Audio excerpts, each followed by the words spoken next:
Peace, chosen ones. Welcome back to Our Wisdom Wednesday. Thank you for being here. I hope you all are doing well. Tonight's topic is not for the faint of heart.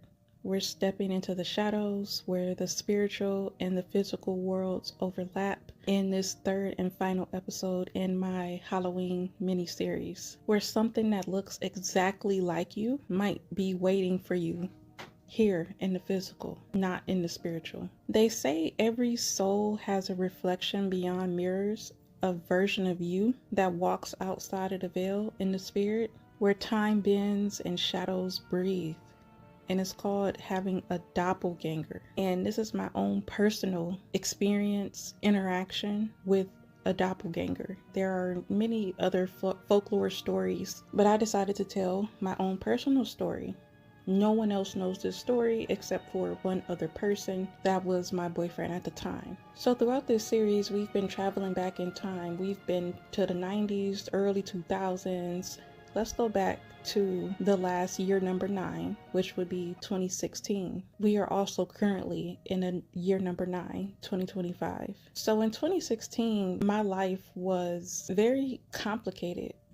I was in my early 20s. I was doing a lot. I was doing more than what I should have been doing, trying to finish school, getting myself together, taking care of loved ones. And at a certain point, I was just exhausted. I was burnt out. I was grieving losses that hadn't even taken place yet. I was grieving losses that had taken place in the past. And I could feel some type of depression setting in, some type of energy or spirit that wasn't mine. It was like a mimic of me. And one October night in 2016, I was so fed up. I was just in the mirror, just exhausted. And the way I have mirrors set up in my bathroom, there's a mirror facing you, but there's also a mirror to the side of you as well. Like if you open the medicine cabinet, you could pretty much see yourself like it kind of looks like a three-way mirror. If you open the cabinet, you can see pretty much all of yourself, all sides of yourself. I was so exhausted. I was so fed up with just life at this point. And I was in the bathroom crying. And while I was crying in the mirror, some other face showed itself. Not a face that was unfamiliar. It was my face. But it was my face, the best way I could describe it, in the upside down. Shout out to Stranger Things. It was my face, but not my face. It was like my face, but distorted, like kind of zombified or even deceased. But I'm here in the physical looking in the mirror, and it scared me so bad. I ran out the bathroom and I just started crying. And I called my boyfriend at the time and I'm like, something is going on. Like, I don't know, something is going on with me. Something is going on in this house. This is like 1 o'clock in the morning and he was on his way. Because at this point, I'm like, okay, I'm having some type of psychotic break or something. And so he came and comforted me or whatever. And I still couldn't get that image out of my mind. And I'm like, no, something not right. Because I ain't never seen anything like this. I'm the horror movie queen. Like literally since I was 3 years old, which is way too young for a child to be watching scary movies. But I'm a 90s baby. And you know, a lot of people didn't see anything wrong with that in the 90s. Me personally, I would probably not let my child watch scary movies because now I'm aware of gateways and portals and things like that. I've always been into the supernatural. I've always been spiritual. I've always been in tune with the other side, but this was something different. This wasn't like the demon face I saw when I was 5 or the demon in Atlanta. This was in my house. This was in my home. This was me. And I'm like, no, something not right. So I get to cleansing and praying it away and speaking life over myself, the same things that I tell people to do. I'm like, no, I must just be depressed. And of course, healthcare professionals confirmed that I was depressed, but I'm like, it's still something happening to me that I can't explain it. And it's not just depression. So life kept happening. Life kept lifing. 2016 came and went.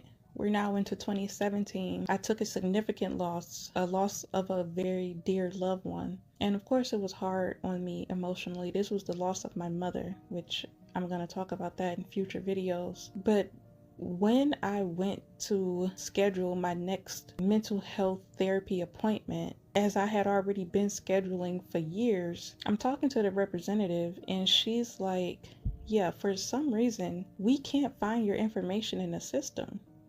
And I'm like, what? Like, I've literally been with this same healthcare system since I was a child. At this point, I'm like 24, 25 years old. I'm like, how can you not find my information in the system? I'm like, I just had an appointment like a month ago. She's like, yeah, like I know who you are. She's been at the front desk at this healthcare facility that I've been going to my entire life. She knows me. She knows my voice.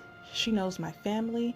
She's like, I know who you are, Mr. Guile, but for some reason, you're not showing up in the system. So this day, while trying to schedule a health appointment, mental health appointment, I had to give her a lot of unusual information that I had never had to give her before. I had to, my health insurance was already in the system. So I had to give her my health insurance number. She's asking for my date of birth again. At a certain point, she's like, okay, this is so weird. And we usually don't have patients verified through their social security number, but let's try it and see if you come up. I proceeded to give her my social security number and all the other information, and she's like, okay. She's like, this is the problem here. I see you in the system, but there's another person right up under you with the exact same name, the exact same initials, the exact same birthday, and the exact same last four of your social. And I'm like, what? She goes on to tell me, I've been working here for at least 2 decades. I ain't never seen nothing like this. I'm like, I've never heard anything like this. And so she schedules the appointment and she's like, okay, but now we know it's you. I got you scheduled for such and such date. Everything's good now. Have a good day. I'm like, thank you. When I got off the phone, I'm like, nah, something is up with this. What is up with this? Show me what is up with this. Who is this other person in this healthcare system that has the exact same information as me when I had no issues with scheduling just a month prior? And then I remembered the year before in 2016 where I saw that distorted image of myself, and the first thing that came to my mind was doppelganger. Now, when I originally saw the image in 2016, I didn't think doppelganger. I just thought I was having some kind of mental illness, psychotic break, like I said. It wasn't until I went to schedule an appointment and I couldn't, even though I had never had any previous issues with scheduling an appointment before. It wasn't until 2017 that the doppelganger name energy was revealed to me, and I'm like, oh no. Because at the time I didn't know a lot about doppelgangers, but I did know that you are not supposed to meet your other self in the physical. It doesn't matter what self it is, your past self or your future self. You're not supposed to meet this self in the physical, because both of you can't be here. Both of you can't stay here. Somebody has to go. And I'm like, oh, it's not going to be me. It's not going to be me. Doppelgangers are not just physical doubles. They're energetic echoes. They appear when your vibration splits, when you're disconnected, exhausted, depressed, sad, grieving. They are your unintegrated self, basically your shadow. And it's trying to take over, trade places with you. When the veil thins, like how it is right now, this is 2 days before Halloween. It's been a lot of solar storms happening, a lot of eclipses and things like that. These echoes or doppelgangers find themselves seeking out hosts who might be in a low vibration or a low frequency. And that's exactly what happened to me in 2016. And in 2017, it tried to take over completely. But I've been spiritual my entire life, so I knew something was off. But that's not the case for everyone. Everyone doesn't always know that something is off when they're depressed or in a low frequency, or when they see a distorted image of themselves in the mirror. A lot of people might just brush it off as being depressed. I will highly suggest that you don't brush it off, that you actually look into it. If you ever sense your doppelganger in your dreams, you see it in the mirror, like how I did, or your periphery image, do not engage. This is the time where you need to ground yourself, ground your body, cleanse, smoke, prayer, words of affirmations. This is why in every video, every short, every time you hear my voice, I'm going to tell people to speak life over yourself, because your words have power. Also, spiritual baths. Now, spiritual baths can get pretty elaborate for an experienced spiritual person, but it doesn't always have to be elaborate.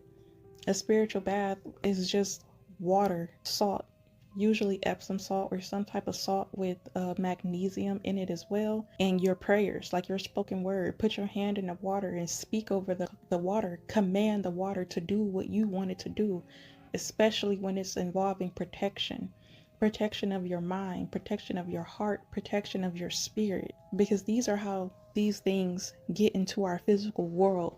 We are spiritually open when they are allowed to come in like that. Your doppelganger isn't your enemy, but it's also scary as hell. It's your shadow side seeking integration, but remember, you must never let it replace you in the physical world. This is how physical deaths take place. This is one version of how physical death takes place. If this story brought chills to you tonight, it's because the truth always vibrates deeper than fear. Stay grounded, stay aware, speak life over yourself, protect yourself, and remember, not every reflection belongs in your mirror. Peace, chosen ones. This is the Mystic Owl, and I hope you have a fantastic Owl Wisdom Wednesday. Happy Halloween. I love you. Peace.